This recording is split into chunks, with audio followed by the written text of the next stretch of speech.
Hello friends, எல்லோரும் எப்படி இருக்கீங்க? நான் உங்கள் விஜி. இன்றைக்கி உங்களுக்கு சூப்பரான ஒரு பக்கோடாங்க. நம்ம சிப்ஸ் கடையில் வாங்குகிற பக்கோடா என்ன நரம் முறுமுறுன்னு ரொம்ப நல்லாயிருக்கும் இல்லையா? அந்த கலரு, அப்புறம் நம்ம சாப்பிடும்போது மொறுமொறுன்னு இருக்கும், செம்மையாக இருக்கும். அது வீட்டில் நம்ம பண்ண முடியுமான்னா கண்டிப்பாக பண்ணலாம். ஈஸியாக பண்ணிடலாம். இதுக்கு ரொம்ப கஷ்டப்படவும் வேணாம். ஈஸியாக பண்ணிடக்கூடிய ஒரு sweet shop pakoda style pakoda எப்படி செய்கிறதுன்னு காட்டுறவாங்க. இப்போது ஒரு பவுலில் வெங்காயம் இந்த மாதிரி நல்லா ஒரு 3 வெங்காயம் நல்லா துண்டு துண்டாக கட் பண்ணி நீட்டாக வச்சுக்கோங்க. இப்போ இதில் இஞ்சி பச்சை மிளகா பேஸ்ட்டு, இஞ்சி பச்சை மிளகா 2 பச்சை மிளகா, ஒரு துண்டு இஞ்சி வச்சுருக்கேன். அப்புறம் ருசிக்கேற்ப உப்பு, அப்புறம் ஒரு 2 ஸ்பூன் ஆயில் விட்டுக்கோங்க. நார்மலாக நம்ம சமைக்கிற ஆயில் இருக்கும் இல்லையா அது. அப்புறம் இதில் ஒரு அரை ஸ்பூனு மிளகாத்தூள் போட்டு நம்ம என்ன பண்ணணுன்னா, இதில் எண்ணெயும் நம்ம இதிலவே போட்டுடுறோம். ஒரு 2 ஸ்பூன் போட்டால் போதும். இது நான் நார்மல் நம்ம யூஸ் பண்ணுற ரீஃபைண்ட் ஆயில் தான். போட்டுட்டு நம்ம என்ன பண்ணணும்னா, கையில் இந்த வெங்காயம் நல்லா பிசைஞ்சு விடணும். எது வரைக்கும் பிசையணுன்னா, இதில் நம்ம போட்ட உப்பு இதெல்லாம் நல்லா மிக்ஸ் ஆகிட்டு இந்த வெங்காயம் தண்ணி விட ஆரம்பிக்கும். நல்லா தண்ணி விடும் இந்த வெங்காயம். அது வரைக்கும் நல்லா நீங்கள் கையில் இந்த மாதிரி பிசைஞ்சிடுங்க. இப்போ நம்ம என்ன பண்ணணும்னா, நார்மலாக ஸ்வீட் கடையில் பண்ணுற பக்கோடாவில் தண்ணி ஊற்ற மாட்டாங்க. அதனால தான் அந்த பக்கோடா கிறிஸ்பியாக இருக்கும். இப்போ பார்த்திங்கன்னா இதில் தண்ணி நல்லா வந்துச்சு பாருங்கள், சாஃப்ட் ஆகிடுச்சி. அதே மாதிரி நம்ம போட்ட உப்பு, மஞ்சத்தூள், இஞ்சி, பச்சை மிளகா பேஸ்ட் எல்லாம் நல்லா மிக்ஸ் ஆகிடுச்சா. இப்போ நம்ம இதில் கடலை மாவு போட்டுக்கணும். 1 கப்பு கடலை மாவு போடுறீங்கன்னா 1/2 கப்பு அரிசி மாவு போடணும். எந்த அளவுக்கு நீங்கள் பக்கோடா பண்ணுறீங்களோ அதுக்கு தகுந்த மாதிரி நீங்கள் போட்டுக்கோங்க. இப்போ நம்ம இதில் அரிசி மாவும் கொட்டிடலாம்.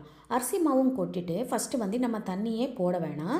இது நான் சொன்ன மாதிரி 1 கப்புக்கு 1/2 கப்பு அரிசி மாவு கரெக்டாக இருக்கும். இப்போது நீங்கள் கையில் இப்படி பிசைஞ்சு விட்டுருங்க. எப்படி நம்ம இப்போ பார்த்திங்க தண்ணியே தேவையில்லை. தேவைப்பட்டால் ஒரு 1/2 ஸ்பூன் தண்ணி, 1 ஸ்பூன் தண்ணி மட்டும் விட்டுக்கோங்க. அப்போ தான் இந்த பக்கோடா மொறுமொறுன்னு வரும். நம்ம பிசையும் போதே இதில் எண்ணெய் விட்டதுனால ஃபஸ்ட்டு நல்லா கிறிஸ்பியாக வரும். அதே மாதிரி நம்ம இதில் தண்ணி கொஞ்சம் ரொம்ப கம்மியாக ஊற்றணும். அந்த வெங்காயத்தில் இருக்கிற தண்ணி தான் நம்ம யூஸ் பண்ணனால செம்மையாக வரும், கலரும் நல்லா வரும். ஏன்னா நம்ம கொஞ்சம் மிளகாத்தூள் போட்டிருக்கோம், அதனால் அந்த கலரும் நல்லாயிருக்கும். இப்போ பார்த்திங்கன்னா நம்ம இது பிசைஞ்சு வச்சுட்டு உடனே பக்கோடா போட்டுடணும். நம்ம வெயிட் பண்ண வேணாம். ஏன்னா திருப்பி இது தண்ணி விட்டும், அப்புறம் இது கொஞ்சம் மெது பக்கோடா மாதிரி ஆகிடும். நம்மளுக்கு கிறிஸ்பியாக பக்கோடா வேணும்னா உடனே இந்த மாதிரி எண்ணெயில் அப்படி தூவி விட்டுருங்க. இது நம்ம ஃபஸ்ட்டு போட்ட உடனே மிக்ஸ் பண்ண வேணாம், அப்படியே விட்டுருங்க. ஒரு 5 நிமிஷம் விட்டுருங்க. விட்டதுக்கப்புறம் கீழே நல்லா கிறிஸ்பியாக நல்லா வெந்துடும். இப்போ நீங்கள் என்ன பண்ணணும், திருப்பி விட்டுக்கோங்க. ரெண்டாவது பக்கம் இப்படி இந்த மாதிரி திருப்பி விட்டுக்கோங்க. அப்போ தான் உங்களுக்கு அந்த பக்கோடா பிரியாமல் உதிரியாக போகாமல் நல்லா வரும். இப்போ திருப்பி விட்டோமா, இன்னும் ஒரு 5 நிமிஷம் ஆகும் இது நல்லா கலர் வரதுக்கு. சூப்பராக கலர் வந்துச்சு பார்த்தீங்களா? அவ்வளோ முறுமுறையாக, அவ்வளோ சூப்பராக டேஸ்டியாக இருக்குது இந்த பக்கோடா. நீங்கள் ஈவினிங் டைம் ஸ்நாக்ஸ்க்கு, அப்புறம் சாதத்தில் நம்ம ஆஃப்டர்நூன் ஸ்வீட்ஸ் ஷாப்லெல்லாம் வாங்காமல் வீட்டிலவே ஹெல்த்தியாக செஞ்சு கொடுங்க. எப்படி வந்ததுன்னு சொல்லுங்கள். இப்போ தான் நீங்கள் என் சேனல் ஃபஸ்ட் டைம் பார்க்குறீங்கன்னா கண்டிப்பாக என் சேனலுக்கு சப்ஸ்கிரைப் பண்ணிக்கோங்க, சப்போர்ட் பண்ணுங்கள். உங்கள் ஃப்ரெண்ட்ஸ்க்கும் ரிலேட்டிவ்ஸ்க்கும் ஷேர் பண்ணுங்கள். அடுத்த வீடியோவில் உங்களை சந்திக்கிறேன். அது வரைக்கும் உங்கள் விஜி. ஹலோ ஃப்ரெண்ட்ஸ், எல்லோரும் எப்படி இருக்கீங்க? நான் உங்கள் விஜி. இன்றைக்கி உங்களுக்கு ஒரு சூப்பரான போண்டா, ஈஸியான போண்டா, நம்ம இட்லி மாவு இருக்கும் இல்லையா, அது வச்சுட்டே பண்ணுற ஒரு சூப்பரான போண்டாங்க. இது ரொம்ப ரொம்ப நல்லாயிருக்கும். ஈவினிங் ஸ்நாக்ஸ்க்கு நம்ம மாவு எப்போவுமே ஃப்ரிட்ஜில் இருக்கும் இல்லையா, ரெடியாக இருக்கும். அதனால் இந்த போண்டா நீங்கள் ஈவினிங் ஸ்நாக்ஸ்க்கு சட்டுன்னு செஞ்சிடலாம். அதே மாதிரி ரொம்ப சுவையாக இருக்கும், ரொம்ப கிறிஸ்பியாக நல்லாயிருக்கும். பசங்க வீட்டுக்கு வந்த உடனே ஸ்கூல்லேருந்து இதை செஞ்சு கொடுத்தீங்கன்னா விரும்பி சாப்பிடுவாங்க. இந்த இட்லி மாவு போண்டா செய்கிறதுக்கு என்னென்ன பொருள் தேவை, எப்படி செய்யணுன்னு நான் காட்ட போகிறேன். வாங்க பார்க்கலாம். நீங்கள் ஃபஸ்ட் டைம் என் சேனல் பார்க்குறீங்கன்னா கண்டிப்பாக என் சேனலுக்கு சப்ஸ்கிரைப் பண்ணிக்கோங்க. முறுமுறுன்னு வெளியே உள்ள சாஃப்டாக ரொம்ப நல்லாயிருக்கும்.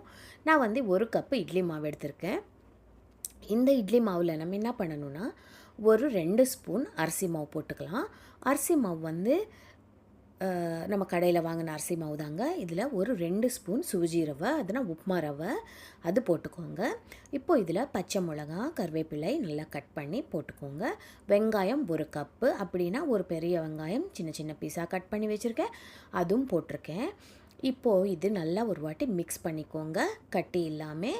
அது நம்ம போட்ட அரிசி மாவும் சூஜி ரவாயும் நல்லா மிக்ஸ் பண்ணிக்கோங்க. இந்த மாதிரி மிக்ஸ் பண்ணதுக்கப்புறம் இதில் ஒரு 1/4 ஸ்பூன் ஜீரகம் போட்டுக்கோங்க. ஜீரகம் ஏன் போடுறோன்னா, அது அங்கங்கே நல்லா சாப்பிடும்போது நல்லாயிருக்கும். அதே மாதிரி ஜீரணத்துக்கும் நம்மளுக்கு ரொம்ப நல்லது ஜீரகம். அதனால் நம்ம ஒரு 1/2 ஸ்பூன் ஜீரகம் போட்டிருக்கோம். போட்டதுக்கப்புறம் நல்லா மிக்ஸ் பண்ணிக்கோங்க. நான் இது மிக்ஸ் பண்ணுறதுக்குள்ளே இதில் எண்ணெயும் சூடு பண்ணிட்டேன். நீங்கள் இதில் கட் பண்ண கேரட் போட்டுக்கலாம், அப்புறமா கட் பண்ண கருவேப்பிலை, கொத்தமல்லி போட்டுக்கலாம். அப்புறமா நீங்கள் மெலிசாக கட் பண்ண கேப்சிகம், குடமிளகா போட்டுக்கலாம். இதெல்லாம் நீங்கள் காய்கறி கூட செஞ்சிங்கன்னா சேர்த்து செஞ்சிங்கன்னா இன்னும் சுவையாக இருக்கும். இந்த மாதிரி நம்ம சின்ன சின்ன போண்டாவாக எண்ணெயில் இந்த மாதிரி போட்டுக்கோங்க. இது போட்ட உடனே மிக்ஸ் பண்ணாதீங்க, ஒரு 2 நிமிஷம் கழித்து மிக்ஸ் பண்ணுங்கள். இந்த மாதிரி எல்லா பக்கமும் நல்லா ஒரு கோல்டன் ப்ரௌன் கலர் வர வரைக்கும் நல்லா ஃப்ரை பண்ணிக்கோங்க. இந்த இட்லி மாவு போண்டா நம்ம வெங்காய சட்னியோடு சாப்பிட்டா சூப்பராக இருக்கும். வெங்காய சட்னிக்கு வெங்காயம், காரம், உப்பு சேர்த்து பூண்டும் சேர்த்து நல்லா மிக்சியில் அரைச்சிட்டிங்கன்னா இந்த மாதிரி சட்னி ரெடி ஆகிடும். கண்டிப்பாக ட்ரை பண்ணி பாருங்கள். ஹலோ ஃப்ரெண்ட்ஸ், எல்லோரும் எப்படி இருக்கீங்க? நான் உங்கள் வச்சு இன்றைக்கி உங்களுக்கு நான் மெதுவடை செய்கிறது எப்படி, அதுவும் கிரைண்டரில் ஆட்டாமல் மிக்சியிலவே சூப்பரான கிறிஸ்பியான மெதுவடை செய்கிறது எப்படின்னு நான் காட்டுறேன். இந்த வடை நம்ம நார்மலாக கிரைண்டரில் அரைக்கணுன்னா நிறைய மாவு அரைக்கணும். அந்த மாதிரி கொஞ்சமாக மாவு அரைச்சி மிக்சியிலவே நம்ம வடை செய்யலாம், சூப்பராக வரும். அதுவும் நம்ம கிரைண்டரில் அரைச்ச மாதிரி சில டிப்ஸ் எல்லாம் நீங்கள் ஃபாலோ பண்ணி செஞ்சிங்கன்னா சூப்பராகவே வரும். பாருங்கள், கலர் பாருங்கள், சூப்பராக வந்திருக்கு. அதே மாதிரி முறுமுறுன்னு வெளியே உள்ள நல்லா சாஃப்டாக சூப்பரான மெதுவடை நம்ம மிக்சியிலவே மாவு அரைச்சிட்டு செஞ்சிடலாம். இந்த மெதுவடை செய்கிறதுக்கு என்னென்ன பொருள் தேவை, எப்படி செய்கிறதுன்னு இப்போ பார்த்துடலாம் வாங்க. ஃபஸ்ட் டைம் என் சேனல் பார்க்குறீங்கன்னா கண்டிப்பாக சேனல் சப்ஸ்கிரைப் பண்ண மட்டும் மறக்காதீங்க. லைக் பண்ணுங்கள், ஷேர் பண்ணுங்கள். உங்கள் சப்போர்ட் எனக்கு ரொம்ப ரொம்ப முக்கியம். பாருங்கள், வடை எப்படி சூப்பராக கலர் வந்திருக்கு. அதே மாதிரி நல்லா மெத்துன்னு சாஃப்டாக வந்திருக்கு. இந்த மாதிரி மசாலா வடைக்கு ஒரு தேங்காய் சட்னி அரைச்சிட்டு சாம்பார் அரைச்சி வச்சிட்டோம்னா சூப்பராக நம்ம சாப்பிட்டுடலாம். இந்த மெதுவடை செய்கிறதுக்கு நம்ம உளுந்து தான் யூஸ் பண்ண போகிறோம். உளுந்து என்னென்னா நல்லா 2-3 வாட்டி கழுவிடுங்க. கழுவிட்டு ஒரு 2 மணி நேரம் ஊற வச்சுடுங்க. அதுக்கு மேலே ஊற வைக்காதீங்க. உளுந்து 2 மணி நேரம் ஊறினா போதும். இப்போ ஒரு மிக்ஸி ஜார் எடுத்துக்கோங்க. இதில் நம்ம ஊற வச்ச உளுந்தெல்லாம் போட்டுருங்க. போட்டதுக்கப்புறம் இதில் நான் சொல்கிற டிப்பு ஒன்று மறக்காமல் பண்ணுங்கள்.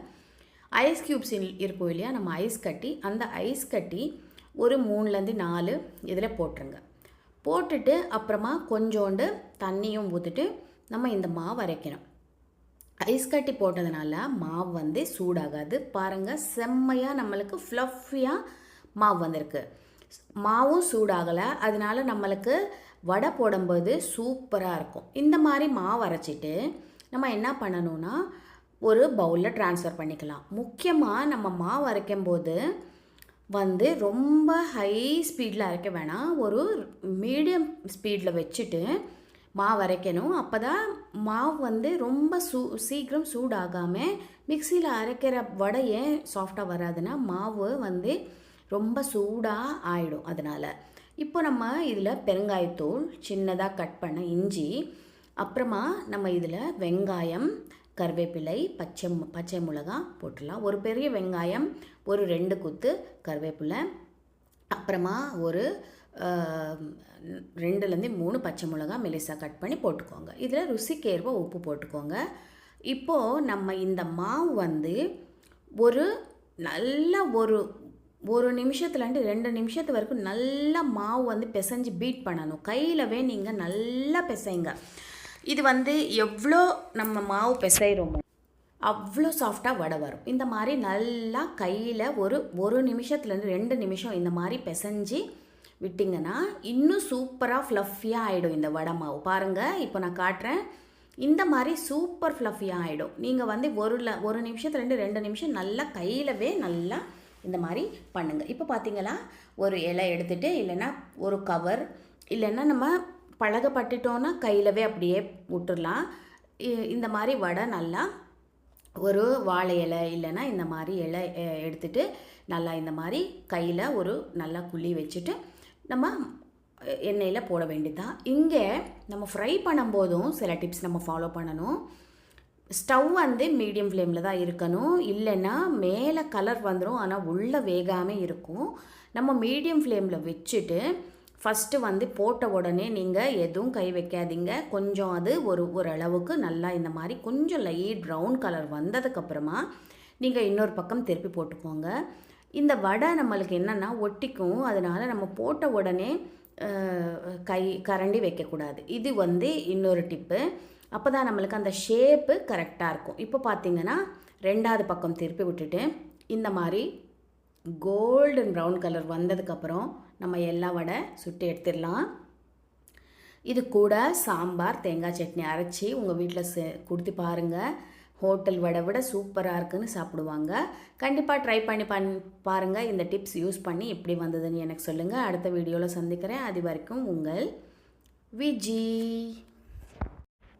ஹலோ ஃப்ரெண்ட்ஸ், எல்லோரும் எப்படி இருக்கீங்க? நான் உங்கள் விஜய். இன்றைக்கி வந்து உங்களுக்கு நான் சமோசா, இந்த நம்ம கடையில் எல்லாம் வாங்கி சாப்பிடுவோம் இல்லையா, இந்த முறுமுறுன்னு இருக்கும், ரொம்ப சூப்பராக இருக்கும். இந்த சமோசா எல்லாருக்கும் ரொம்ப பிடிக்கும். இது வந்து நார்மலாக நம்ம பேக்கரிஸில் கிடைக்கிற சமோசா இல்லைங்க. இது வந்து கொஞ்சம் கிறிஸ்பியாக இருக்கிற சமோசா. இந்த சமோசா எப்படி பண்ணுறதுன்னு நான் இன்றைக்கி காட்டுறேன். இது வந்து செய்கிறது ரொம்ப ரொம்ப ஈஸிங்க. நீங்கள் வந்து இவ்வளோ ஈஸியாக செஞ்சிடலாம். ஈவினிங் ஸ்நாக்ஸ்க்கு செம்மையான டிஷ்ஷு. இதுக்காக நம்ம ஒன்றும் ப்ரிப்பரேஷன்ஸும் முன்னாடியே பண்ண தேவையில்லை, சட்டுன்னு பண்ணிடலாம். நீங்கள் ஃபஸ்ட் டைம் என் சேனல் பார்க்குறீங்கன்னா கண்டிப்பாக என் சேனலுக்கு சப்ஸ்கிரைப் பண்ண மட்டும் மறக்காதீங்க. லைக் பண்ணுங்கள், ஷேர் பண்ணுங்கள் உங்கள் ஃப்ரெண்ட்ஸ்க்கும் ஃபேமிலிக்கும். இப்போ பாருங்கள், நம்ம முன்னாடியே ஒரு 2 உருளைக்கிழங்கு வந்து நல்லா வேக வச்சு எடுத்து வச்சுக்கணும். இப்போது ஒரு பவுலில் என்ன பண்ணணும், ஒரு கப் மைதா எடுத்துக்கோங்க, இல்லை கோதுமை மாவு கூட எடுத்துக்கலாம். அப்புறமா 1 ஸ்பூன் நெய் விட்டுக்கோங்க இதில். அப்புறமா ருசிக்கேற்ப உப்பு போட்டுக்கோங்க. போட்டு ஃபஸ்ட்டு இந்த நெய் வந்து மாவில் நல்லா கலந்திக்கோங்க. மாவில் நல்லா மிக்ஸ் பண்ணதுக்கப்புறம் இதில் நம்ம தண்ணி ஊற்றிட்டு நம்ம பூரி மாவு பதத்துக்கு நம்ம இது பிசைஞ்சு எடுத்துக்கணும். பூரி மாவு எப்படி நம்ம பிசைவோம் அந்த மாதிரி கரெக்டாக பிசைஞ்சு இது வந்து ஒரு அரை மணி நேரம் நல்லா ஊறட்டும். இந்த மாவு ஊறுறதுக்குள்ளே நம்ம உள்ளே ஸ்டஃபிங் பண்ணணும் இல்லையா, அதுக்கான பொருளெல்லாம் ரெடி பண்ணிடலாம். நம்ம ஸ்டஃபிங்க்கு என்னென்ன உள்ளே வைக்கிற அந்த ஆலு மிக்சர் இருக்கும் இல்லையா, அது எப்படி நம்ம உருளைக்கிழங்கோட இது எப்படி பண்ணணுன்னு நம்ம பார்த்துடலாம். இப்போது இந்த மாவு ரெடி ஆகிடுச்சு. இது நம்ம ஊற போட்டு அப்படியே மூடி போட்டு ஒரு அரை மணி நேரம் அப்படியே விட்டுடலாம். இப்போது நம்ம வந்து ஒரு பவுல் எடுத்துக்கலாம். இதில் வந்து நம்ம வேக வச்சுருக்கோம் இல்லையா உருளைக்கிழங்கு, அதை எடுத்துக்கோங்க. நல்லா சாஃப்டாக இந்த மாதிரி கையில் மசிச்சுக்கோங்க. இல்லைன்னா நீங்கள் அந்த மேஷர் இருக்கும் இல்லையா, அந்த மாதிரி எடுத்துக்கலாம். இல்லைன்னா துருவிக்கலாம். நீங்கள் வேக வச்ச உருளைக்கிழங்கு நல்லா துருவிட்டிங்கன்னா சாஃப்டாக ஆகிடும். இந்த மாதிரி நான் நல்லா வேக வச்சதுனால கையிலவே நல்லா மசஞ்சிட்டு நல்லா இப்போ பாருங்கள் சாஃப்டாக இருக்குது. இப்போ நம்ம இதில் காரத்துக்கு ஏற்ற மாதிரி காரம் போட்டுக்கலாம். 1 ஸ்பூன் மிளகாத்தூள் போட்டிருக்கேன் நான். அப்புறமா ருசிக்கேற்ப உப்பு. அப்புறமா இதில் தனியாத்தூளும் 1 ஸ்பூன், ஜீரகத்தூள் அரை ஸ்பூன் போட்டுக்கலாம். நீங்கள் வேணும்னா கரம் மசாலா போட்டுக்கலாம், சாட் மசாலா கூட போட்டுக்கலாம். இப்போ நம்ம வந்து 1 ஸ்பூன் கடலை மாவு போட்டிருக்கோம். கடலை மாவு ஏன்னா நம்ம இந்த இது நல்லா பைண்ட் ஆகிறதுக்கு நல்லா ஒரு இதாக டேஸ்ட்டாக இருக்கிறதுக்கு 1 ஸ்பூன் கடலை மாவு இதில் போட்டுக்கலாம். நீங்கள் வேணும்னா இந்த கடலை மாவு ஸ்கிப் பண்ணிக்கலாம். இப்போ 1 ஸ்பூன் கடலை மாவு போட்டு நல்லா பிசைஞ்சிட்டோம். இது வந்து நல்லா மிக்ஸ் பண்ணிக்கோங்க. இந்த போட்ட மசாலா எல்லாம் ஃபுல்லாக இந்த உருளைக்கிழங்குல நல்லா மிக்ஸ் ஆகணும். கையில் நீங்கள் நல்லா மிக்ஸ் பண்ணிக்கோங்க. இதில் நீங்கள் வேணும்னா வெங்காயம் கூட சேர்த்துக்கலாம், கொத்தமல்லியும் சேர்த்துக்கலாம். இப்போ நம்ம இது மிக்ஸ் பண்ணிட்டோம். சூப்பராக மிக்ஸ் ஆகிடுச்சு. இதுவும் நம்ம ரெடி பண்ணிட்டோம். இப்போ மாவு நல்லா ஒரு அரை மணி நேரம் ஆச்சு, அது நல்லா ரெடி ஆகிருக்கும். இப்போ நம்ம சமோசா எப்படி செய்கிறதுன்னு பார்க்கலாம் வாங்க.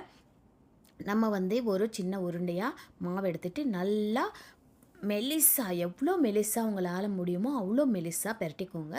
ரொம்ப மெலிசாக இருந்தால் தான் நம்ம சமோசா கிறிஸ்பியாக இருக்கும்.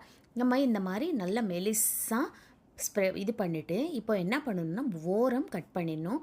இது வந்து ஒரு ரெக்டாங்கிள் ஷேப்பில் நம்மளுக்கு இருக்கணும். இந்த இது வந்து இந்த ரிப்பன் மாதிரி இந்த மாதிரி நம்ம எடுத்துக்கணும். இப்போது இதில் ஃபஸ்ட்டு இந்த மாதிரி நான் காட்டின மாதிரி பாருங்கள், ஒரு ட்ரையாங்கிள் வந்தது இல்லையா, இப்படி நம்ம திருப்பி இன்னொரு வாட்டி இது பண்ணிவிட்டு இப்போ நம்மளுக்கு இந்த மாதிரி பாக்கெட் மாதிரி வருது பாருங்கள். இப்போ இதில் நம்ம உருளைக்கிழங்கு மிக்சர் ஏற்கனவே ரெடி பண்ணி வச்சுருக்கோம் இல்லையா, அது இதில் வச்சிடுங்க. இப்போது இது இந்த வாட்டி இந்த மாதிரி மூடிட்டு நல்லா ஓரத்தில் கொஞ்சம் தண்ணி இது பண்ணிவிட்டு நம்ம ரெடி பண்ணிட்டோன்னா சமோசா வந்து ஷேப்பு சூப்பராக வந்துடும். இன்னொரு வாட்டி காட்டுறேன் பாருங்கள். இது வந்து ரொம்ப ரொம்ப ஈஸி. நம்ம பாக்கெட் மாதிரி பண்ணணும். அப்புறமா ரெண்டாவது ஓரம் வந்து கொஞ்சம் தண்ணி வச்சுட்டு இது பண்ணிவிட்டு அவுட்டர் லேயரில் ஒட்டிடணும். அவ்வளோதான். இந்த மாதிரி சூப்பரான ஷேப்பில் சமோசா நம்மளுக்கு ரெடி ஆகிடும். இப்போ எல்லாம் ஃபஸ்ட்டு சமோசா ரெடி பண்ணிக்கோங்க. அப்புறமா எண்ணெய் காஞ்சதும் இந்த எண்ணெய் வந்து ரொம்ப மீடியம் ஃப்ளேமில் வச்சுக்கோங்க. வச்சுட்டு இந்த சமோசா ரொம்ப மீடியம் ஃப்ளேமில் வச்சு நல்லா ஃப்ரை பண்ணிக்கணும். இது ஹையில் வச்சுட்டிங்கன்னா மாவாக இருக்கும், நல்லாவே இருக்காது. நீங்கள் எப்போவுமே சமோசா பண்ணும்போது மீடியம் ஃப்ளேமில் இல்லைனா சிம்மில் கூட வச்சுக்கலாம். இந்த மாதிரி வச்சுட்டு நல்லா எல்லா சமோசாவும் நம்ம கோல்டன் ப்ரௌன் கலர் வர வரைக்கும் நல்லா ஃப்ரை பண்ணிக்கணும். கோல்டன் ப்ரௌன் கலர் வந்தால் தான் நம்மளுக்கு இது முறுமுறுன்னு கிறிஸ்பியாக வரும். இப்போது எல்லா சமோசாவும் நம்ம ஃப்ரை பண்ணி எடுத்துட்டோன்னா சூப்பரான சமோசா ரெடி ஆகிடுச்சு. இந்த டிஷ் நீங்கள் கண்டிப்பாக ட்ரை பண்ணி பாருங்கள். உங்கள் வீட்டில் எல்லாருக்கும் ரொம்ப ரொம்ப பிடிக்கும். நம்ம இங்கே முக்கியமான விஷயம் 2 என்னென்னா, மெலிசாக பெரட்டிக்கணும். பூரி எவ்வளோ மெலிசாக முடியுமோ அவ்வளோ மெலிசாக நம்ம பெரட்டிக்கணும். இதுதான் ரொம்ப முக்கியமான ஒரு டிப்பு. கண்டிப்பாக ட்ரை பண்ணி பாருங்கள். எப்படி வந்ததுன்னு எனக்கு கமெண்ட்ஸில் சொல்லுங்கள்.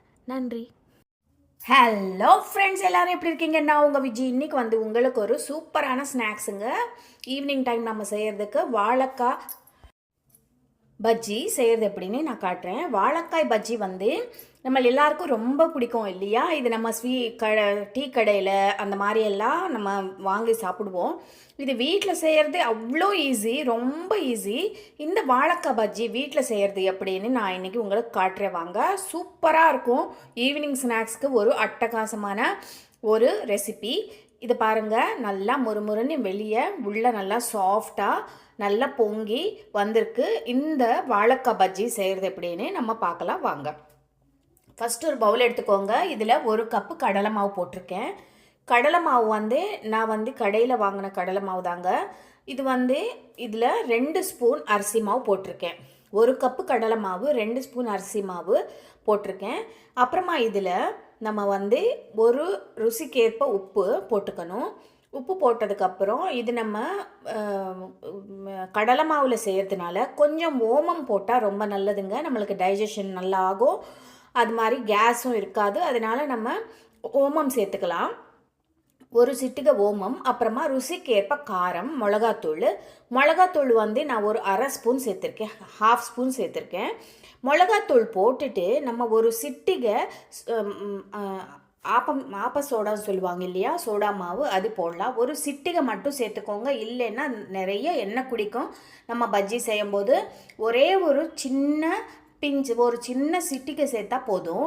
இப்போ நம்ம இதில் தண்ணி ஊற்றிட்டு நம்ம மாவு கலந்துட வேண்டியது தான். இது வந்து நம்மளுக்கு தோசை மாவு பதத்துக்கு இருந்தால் கரெக்ட் கன்சிஸ்டன்சி. நம்ம முன்னாடி எல்லாம் போட்டோம் இல்லையா, காரம் இதெல்லாம் போட்டு நல்லா சலிச்சிட்டு ஒரு பாட்டிலில் நீங்கள் போட்டு கூட வச்சுக்கலாம். நீங்கள் எப்போ தேவைப்படுதோ அப்போ நீங்கள் எடுத்து கொஞ்சம் கொஞ்சமாக யூஸ் பண்ணி பஜ்ஜி செஞ்சுக்கலாம். அது ஒரு மாட்டி சலிச்சிட்டு நீங்கள் வச்சிட்டிங்கன்னா ரெடிமேட் பஜ்ஜி மாவு மாதிரி நீங்கள் யூஸ் பண்ணிக்கலாம். இப்போ நான் வந்து வாழைக்காய் எடுத்திருக்கேன். எல்லாம் தோல் ஃபுல்லாக எடுத்துடாதீங்க, லைட்டாக இந்த மாதிரி எடுத்து விடுங்க. ஃப்ரெஷ்ஷான வாழைக்காய் எடுத்தால் தாங்க இந்த பஜ்ஜி நல்லா வரும். இந்த மாதிரி கொஞ்சம் லைட்டாக தோலெல்லாம் எடுத்துட்டு நம்ம இந்த மாதிரி மெலிசான பீஸாக நம்ம சிப்ஸ் மாதிரி நம்ம கட் பண்ணிக்கணும். இது வந்து நம்ம கத்தியில் டைரெக்டாக கூட கட் பண்ணலாம். இல்லை இந்த மாதிரி சிப்ஸ் பண்ணுற இது இருக்கும் இல்லையா, அந்த கிரேட்டரில் பண்ணி வச்சு கூட நீங்கள் பண்ணலாம். இந்த மாதிரி ஆனால் மெலிசாக இந்த மாதிரி இருக்கணும். இது நம்ம செஞ்சு வச்சோம் இல்லையா பஜ்ஜி மாவு, அதில் 2 பக்கம் நல்லா கோட் பண்ணிவிட்டு நல்லா மாவெல்லாம் நல்லா கோட் ஆனதுக்கப்புறம் சூடான எண்ணெயில் போட்டுட வேண்டியது தான். இது வந்து ஒரு பக்கம் நல்லா பொன்னிறமாக கலர் வந்ததுக்கப்புறம் இன்னொரு பக்கமும் திருப்பி நல்லா கோல்டன் ப்ரௌன் கலர் வர வரைக்கும் நீங்கள் ஃப்ரை பண்ணிக்கணும். இங்கே வாழைக்காய் போட்டிருக்கறனால வாழைக்காவும் நல்லா உள்ளே வேகணும். அதனால நீங்கள் ஹை ஃப்ளேமில் வச்சு பஜ்ஜி பண்ணாதீங்க. ஒரு மீடியம் ஃப்ளேமில் வச்சு 2 பக்கமும் நல்லா பெரட்டி நல்லா ஃப்ரை பண்ணிக்கோங்க. அப்புறமா ஒரு தேங்காய் சட்னியோட இல்லைன்னா சாஸ் கூட சாப்பிட்டா சூப்பர்பாக இருக்கும். கண்டிப்பாக ட்ரை பண்ணி பாருங்கள். ஃபஸ்ட் டைம் சேனல் பார்க்குறீங்கன்னா சேனலுக்கு சப்ஸ்கிரைப் பண்ண மறக்காதீங்க. ஹலோ ஃப்ரெண்ட்ஸ், எல்லோரும் எப்படி இருக்கீங்க? நான் உங்கள் விஜய். இன்றைக்கி வந்து உங்களுக்கு நான் ஒரு வித்தியாசமான வடைங்க, ஸ்வீட் கார்ன் அப்புறம் கடலைப்பருப்பு வச்சு ஒரு சூப்பரான வடை. இது முறுமுறுன்னு இருக்கும், அதே மாதிரி நல்லா சூப்பர் டேஸ்டியாக இருக்கும். இந்த வடை செய்கிறது ரொம்ப ரொம்ப ஈஸி, ரொம்ப டேஸ்டியாக இருக்கும், எல்லாருக்கும் ரொம்ப பிடிக்கும். பாருங்கள் எவ்வளோ கிறிஸ்பியாக நல்லா கலர் வந்திருக்கு. இந்த வடை வந்து ஈவினிங் ஸ்நாக்ஸ்க்கும் அப்புறம் நம்மளுக்கு எதாவது ஃபெஸ்டிவல்ஸ் அந்த மாதிரி வந்ததுன்னா கண்டிப்பாக செஞ்சு பாருங்கள் ஒரு வாட்டி, எல்லாருக்கும் ரொம்ப பிடிக்கும். சட்டுன்னு வீடியோக்குள்ளே போயிடலாம் வாங்க. இப்போ தான் நீங்கள் ஃபஸ்ட் டைம் என் சேனல் பார்க்குறீங்கன்னா கண்டிப்பாக என் சேனலுக்கு சப்ஸ்கிரைப் பண்ணிக்கோங்க, லைக் பண்ணுங்கள், ஷேர் பண்ணுங்கள். உங்கள் சப்போர்ட் எனக்கு ரொம்ப ரொம்ப முக்கியம். இப்போ நம்ம என்ன பண்ணணும்னா, கடலைப்பருப்பு வந்து நார்மலாக நம்ம வடைக்கு ஊற போடுவோம் இல்லையா, ஒரு 2 மணிலேருந்து 3 மணி நேரம் ஊற போட்டுடணும். நல்லா ஒரு வாட்டி அலசிட்டு கடலைப்பருப்பு நல்லா அலசிட்டு ஒரு 2லேருந்து 3 மணி நேரம் நல்லா ஊற வச்சுருக்கேன் நான். இப்போ பாருங்கள் கடலைப்பருப்பு நல்லா ஊறிட்டு நல்லா கரெக்டாக சாஃப்டாக வந்துருச்சு. இப்போ நம்ம ஒரு மிக்ஸி ஜார் எடுத்துகிட்டு அதில் ஒரு துண்டு இஞ்சி, ஒரு 4லேருந்து 5 காஞ்ச மிளகா, 1 ஸ்பூன் சோம்பு, அப்புறம் ஒரு 10 பூண்டு போட்டுட்டு நம்ம என்ன பண்ணணும்னா, நம்ம ஊற வச்சுருக்கோம் இல்லையா கடலைப்பருப்பு, அது நல்லா இதில் போட்டுடலாம். அதுக்கு முன்னாடி நம்ம ஸ்வீட் கார்ன் வடைன்னு சொன்னேன் இல்லையா, ஸ்வீட் கார்ன் இந்த மாதிரி நல்லா உரித்து வச்சுருக்கேன் நான். 1 கப்பு ஸ்வீட் கார்னு, நம்ம வந்து கடலைப்பருப்பு 1 கப் எடுத்துருக்கோன்னா ஸ்வீட் கார்னு வந்து ஒரு அரை கப் எடுத்தால் போதும். ஒரு 1:2. நான் வந்து 2 கப்பு கடலைப்பருப்பு எடுத்திருக்கேன், அதனால் 1 கப்பு ஸ்வீட் கார்ன் போட்டிருக்கேன். இப்போது அந்த கடலைப்பருப்பும் போட்டுருங்க. போட்டுட்டு குறையாக நீங்கள் அரைச்சிக்கணும். நல்லா சாஃப்டாக அரைக்காதீங்க, கொஞ்சம் குறையாக அரைச்சாதான் இந்த வடை நல்லா வரும். இப்போ பாருங்கள் நல்லா அரைச்சிட்டேன் நான். இது வந்து ஒரு பவுலில் எடுத்துக்கோங்க. நல்லா இது வந்து கருவேப்பிலை வந்து மெலிசாக கட் பண்ணி வச்சுருக்கேன், பச்சை மிளகா கட் பண்ணி வச்சுருக்கேன், ஒரு 2 பச்சை மிளகா, ஒரு பெரிய வெங்காயம் நல்லா மெலிசாக கட் பண்ணி வச்சுருக்கேன், அப்புறம் புதினா இலை வந்து நல்லா ஒரு கைப்பிடி அளவு புதினா நல்லா கட் பண்ணி சின்ன சின்ன பீஸாக கட் பண்ணி போட்டுக்கோங்க. இப்போ இதில் ருசிக்கு ஏற்ப உப்பு போட்டுக்கோங்க. போட்டதுக்கப்புறம் நல்லா கையில் இந்த மாதிரி நல்லா பிசைஞ்சிக்கோங்க.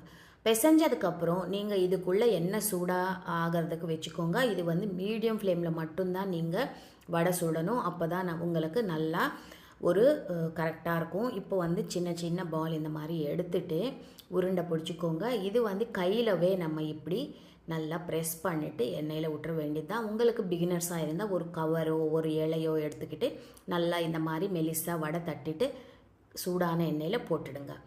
அவ்வளோதான். நம்ம வந்து என்ன பண்ணணும்னா, இது வந்து அரைச்சி வச்ச உடனே வடை பண்ணால் தான் நல்லா கிறிஸ்பியாக வரும்.